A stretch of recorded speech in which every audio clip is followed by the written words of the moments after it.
ప్రశస్తమైన దేవుని నామంలో మీ అందరికీ నా హృదయపూర్వక వందనాలు తెలియజేస్తూ, మరి పరిశుద్ధ గ్రంథంలో నుండి రోమీయులకు రాసిన పత్రిక 8వ అధ్యాయము 9 నుండి 11 వచనాలు వరకు గల దేవుని వాక్యాన్ని చదువుకుందాం. రోమీయులకు రాసిన పత్రిక హల్లెలూయా 8వ అధ్యాయము 9వ వచనం నుండి 11 వచనాలు వరకు గల దేవుని వాక్యాన్ని చదువుకుందాం.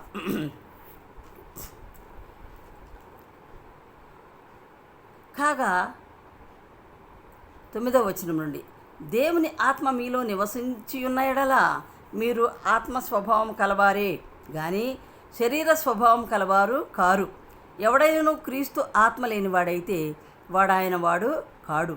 క్రీస్తు మీలో ఉన్న ఎడల మీ శరీరము పాపం విషయమై మృతమైనది గాని మీ ఆత్మ నీతి విషయమై జీవము కలిగి ఉన్నది.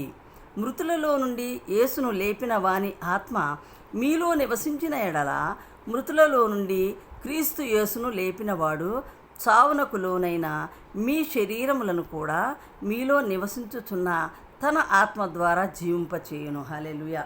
దేవుని నామమునకు స్తోత్రం కలుగునుగాక. ఎవరైనానో మరి ప్రశస్తమైన వాక్యంలో అంటున్నాడు, ఎవడైనాను దేవుని మరి క్రీస్తు ఆత్మ లేనివాడైతే వాడు ఆయన వాడు కాడు అని ఎంత క్లియర్గా చెప్పబడుతూ ఉందో చూద్దాం.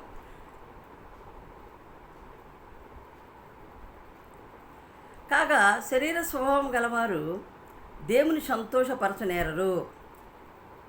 దేవుని ఆత్మ మీలో నివసించి ఉన్న ఎడల మీరు ఆత్మ స్వభావం గలవారే కానీ శరీర స్వభావం కలవారు కారు.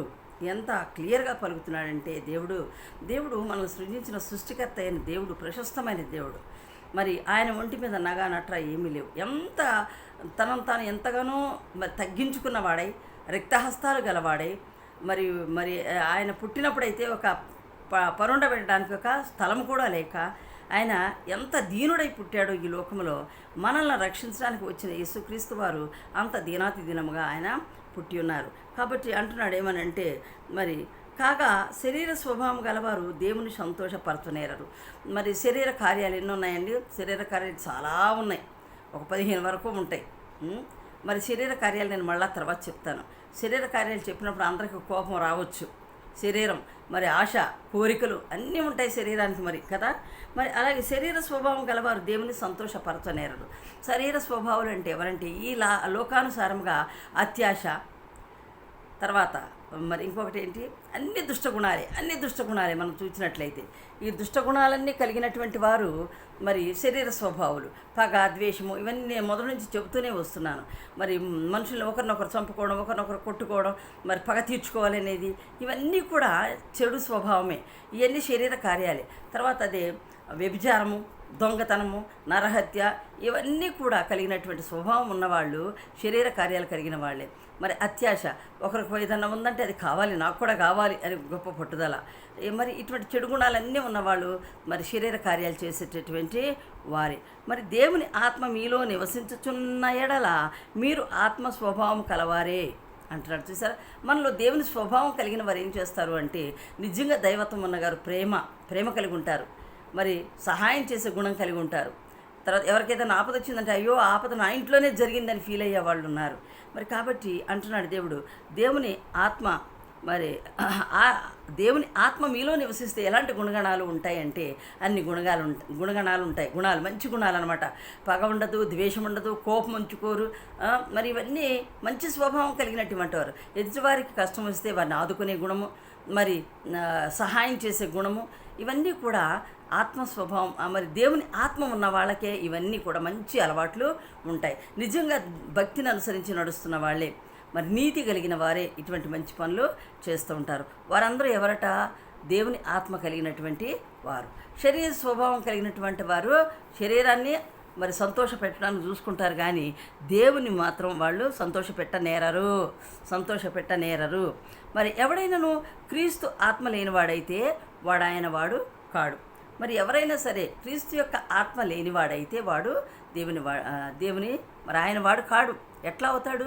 మరి దేవుని స్వభావం, యేసుక్రీస్తు వారి స్వభావం, దేవుడే ఈ లోకానికి శరీరధారిగా వచ్చి ఇన్ని మంచి పనులు చేసినప్పుడు మరి అంతమందిని బాగు చేయటం, ఆయన ఎంతో ప్రార్థనాపూర్వకంగా ఉండడం, ఆ ప్రదస్మానం దేవుని దగ్గర తండ్రి వద్ద మొరపెట్టడం, మనం ఏ కష్టాల్లో ఉన్నా, ఏ బాధల్లో ఉన్నా, ఏ సమస్యల్లో ఉన్నా ఆయన నిత్యము కూడా మధ్యవర్తిగా ఉన్నాడు మనకి యేసుక్రీస్తు వారు. ఆయన మన కోసం అనునిత్యము అనుక్షణము కూడా మన కోసం ప్రార్థిస్తూ ఉంటూ ఉన్నారు. దేవునికి స్తోత్రం కలుగునుగాక. కాబట్టి దేవుని ఆత్మ మీలో నివసించి ఉన్న ఎడల మీరు ఆత్మ స్వభావం కలవారే కానీ శరీర స్వభావం కలవారు కారు. అది చూడండి, ఈ మంచి గుణగణాలు ఉన్నవారు అందరూ కూడా దేవుని స్వభావాన్ని కలిగి ఉన్నవాళ్ళు. అలాంటి వారు శరీర స్వభావులు కారు అంటున్నాడు. ఎవడైనా క్రీస్తు ఆత్మ లేనివాడైతే వాడాయన వాడు కాడు. క్రీస్తు మీలో నివసించి ఉన్నాడలా మీ శరీరము పాపము విషయమై మృతమైనదిగా ఉంటుంది. నిజంగా దేవుని యందు భయభక్తులు కలిగిన వారు మరి వాళ్ళు ఎలా ఉంటారంట? క్రీస్తు మనలో ఉంటే మరి మన శరీరములు పాపం విషయమై మృతమైపోతాయి. అంటే పాపాన్ని ఎక్కువగా కోరుకోవిక. దేవునిలో మరి చెడు పనులు చేసి చేయరాని పనులు చేసి తెలిసి తెలియక పాపాలు చేసి మరి తిరిగి దేవునిలోకి వచ్చేసిన తర్వాత అన్నిటే విరమించుకుంటారు. నాకు ఇదొద్దు దాదొద్దు, ఇక దేని మీద ఆశ ఉండదు. అన్నింటిని పరిచయించేసి తమను తాము తగ్గించుకొని వాళ్ళు ఉంటూ ఉంటారు. పాపం జోలికి పోరు, పాపపు విషయాలను ఎత్తుకోరిక ఆ మాటలు రానివ్వరు. కాబట్టి చూడండి, దేవుని ఆత్మ గలవారు ఆ విధంగా నివసిస్తారు. దేవుని ఆత్మ లేనివారు అన్ని పాపపు క్రియలే, అన్ని చెడు క్రియలే చేస్తూ ఉంటారు. దేవుని నామమునకు స్తోత్రం కలుగునుగాక. మరి ఆత్మ లేనివాడు ఆయన వాడు కాడు. కాబట్టి క్రీస్తు మనలో ఉంటే మన శరీరం పాపం విషయమై మృతమైనదిగా ఉంటుంది. ఇక పాపం జోలికి మనం ఎత్తము, పాపం జోలికి పోము. ఆ పిచ్చి మాటలు మాట్లాడినా కూడా ఎంతో అసహించుకుంటాము. ఆ మాట్లాడే వాళ్ళని చాలా కోపం వస్తుంది వాళ్ళ మీద. కాబట్టి దేవుని స్వభావం కలిగిన వారు ఎంత మంచి స్వభావం ఇక వాళ్ళు అలవర్చుకుంటారంటే దేవునిలో ఓర్పు, సమాధానంగా ఉంటారు, సాత్వికంగా ఉంటారు, తమను తగ్గించుకొని ఉంటారు. ఈ విధమైన స్వభావాలన్నీ కూడా కలిగిన వారు దేవుని ఆత్మను కలిగిన వారై ఉంటారు. దేవునికి స్తోత్రం కలుగునుగాక. ఇంకొకటి, మీ శరీరం పాపం విషయమై మృతమైనది కానీ మీ ఆత్మ నీతి విషయమై జీవం కలిగి ఉన్నది. హల్లెలూయా. చూడండి, మనం ఎప్పుడైతే మంచి పనులు, దేవుని ఆత్మను మనం కలిగి ఉన్నామో, మంచి పనులు చేయడానికి సిద్ధంగా ఉన్నామో, అప్పుడు ఆత్మ మన విషయంలో మనకి ఎప్పుడు కూడా ఏ విధంగా ఉంటుందంట? మరి దేవుని ఆత్మ మీ నీతి విషయమై జీవము కలిగి ఉన్నది. హల్లెలూయా. నీతి విషయమై జీవము కలిగి ఉన్నది. నీతి పనులు, నీతి గలవాడు ఎప్పుడు కూడా జీవం కలిగి ఉంటాడనమాట. ఎందుకని పచ్చగా చిగురిస్తాడు. నీతివంతుడు, యథార్థవంతుడు, సత్యవంతుడు కూడా దేవునిలో ఎప్పుడు కూడా వికసిస్తూ ఉంటారు, ఆరోగ్యంగా ఉంటారు. లోపల ఎన్నన్నా ఉండని దేవుడు పైకి చాలా ఆరోగ్యంగా కనిపిస్తారు వాళ్ళ ముఖ వచ్చేసే వేరుగుంటుంది. హల్లెలూయా. మరి మనం జీవం కలిగి ఉండాలి అంటే మనం కూడా నీతి విషయంలో మనము కట్టుబడి ఉండాలి. దేవుని నీతిని కలిగి ఉండాలి. నీతి కార్యాలు చేయాలి, మంచి కార్యాలు చేయాలి, మంచిని తలపెట్టాలి. కక్ష తీర్చుకోవడానికి మనం ఏ పాటివారమండి? దేవునికి వదిలేయాలి. మనకు ఎవరి మీద బాధ ఉంటే అదంతా దేవుని మీద వేసేయాలి భారం. దేవా నువ్వే చూడు దుర్మార్గులను, దేవా నువ్వే వారిని కఠినంగా శిక్షించు.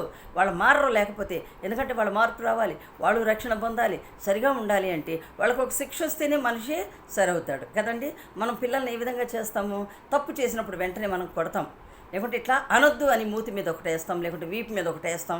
ఇది తప్పు అని దాని గురించి వివరించి చెప్తాం. కానీ కొంతమంది తల్లులు అలా లేరండి బాబోయ్, చాలా విచారకరమైన విషయము. అటువంటి తల్లులకు ఎంత శిక్ష దాగి ఉందో తెలియదు. రేపు మన బిడ్డలు ఏ విధంగా సొసైటీకి ఎలాంటి మంచి వాళ్ళు అవుతారు? ఈ చిన్నప్పటి నుంచే మీరు తల్లిదండ్రులుగా మంచి చెడ్డ నేర్పకపోతే మరి పిల్లలు పెద్ద అయిన తర్వాత నేర్పలేదు, వాళ్ళకి తెలియదు. కాబట్టి వాళ్ళు నేను ప్రవర్తించేదే కరెక్ట్ అనుకుంటారు. రేపటి దినం తల్లిదండ్రులకు కూడా ఎదురు తిరిగి అదే భయంకరమైన పరిస్థితిలో ఉంటారు. సొసైటీకి కూడా మంచి పిల్లలుగా ఉండరు. సొసైటీలో మంచి పనులు చేయలేరు వాళ్ళు, ఎందుకని చెప్పలేదు కనుక. కాబట్టి దేవుని ఆత్మ బోధ మనం చేయాలి చిన్నప్పటి నుంచే మనం అన్నీ కూడా చెక్ చేయాలి. పిల్లల్ని మనం మాటికి చెక్ చేయాల్సిందే. ఎందుకంటే వాళ్ళు అలా చెబితేనే వాళ్ళు మంచిగా మాట వింటారు. ఇక వాళ్ళకి గ్రహించే శక్తి వస్తుంది. దేవునికి స్తోత్రం కలుగునుగాక. కాబట్టి ఆత్మ నీతి విషయమై జీవము కలిగి ఉన్నది. చూడండి, మనలో ఉన్నటువంటి ఆత్మ నీతి విషయమై జీవం కలిగి ఉన్నది. మంచి నేర్పే తల్లిదండ్రులలోనూ, మంచి నేర్చుకునే బిడ్డలలోనూ మరి చిన్నప్పటి నుంచే వారి నీతి కార్యాలు చేయుటకు, మంచి కార్యాలు చేయుటకు వారు నేర్చుకుంటారు కనుక పెద్దయినాక వాళ్ళు నీతి కలిగి ఉంటారు. కాబట్టి ఆత్మ మరి ఏ విధంగా ఉంటుంది? జీవము గలదిగా మనలో ఉంటుందన్నమాట. మృతులలో నుండి యేసును లేపిన వాని ఆత్మ మీలో నివసించిన ఎడల, హల్లెలూయా, మృతులలో నుండి, చనిపోయిన వారిలో నుండి యేసును లేపిన వాని ఆత్మ. యేసును లేపింది ఎవరండి? యెహోవా దేవుడు, తండ్రి అయిన దేవుడు. ఆ తండ్రి యొక్క ఆత్మ మరి మృతులలో నుండి క్రీస్తు యేసును లేపినవాడు చావునకు లోనైన మీ శరీరములను కూడా మీలో నివసించుచున్న తన ఆత్మ ద్వారా జీవింపచేయును. హల్లెలూయా. మళ్ళీ ఒకసారి చదువుతాను 11వ వచనం. మృతులలో నుండి యేసును లేపిన వాని ఆత్మ మీలో నివసించిన ఎడల. చూడండి, మృతులలో నుండి యేసును లేపిన వాని ఆత్మ ఎవరైనా? తండ్రి అయిన దేవుడు. ఆ ఆత్మ మీలో నివసించిన ఎడల. ఎవరి ఆత్మ నివసిస్తుంది? తండ్రి అయిన దేవుని ఆత్మ మనలో నివసించిన ఎడల మృతులలో నుండి క్రీస్తు యేసును లేపినవాడు, చూడండి, చనిపోయిన తర్వాత మృతులలో నుండి యేసుక్రీస్తు వారిని లేపాడు. మరి అటువంటి లేపిన వాని లోనైన మీ శరీరమును కూడా మీలో నివసింపచేయుటకు చేయుచున్న తన ఆత్మ ద్వారా జీవింపచేయును. హల్లెలూయా. దేవుని స్తోత్రం కలుగును గాక. ఆమేన్.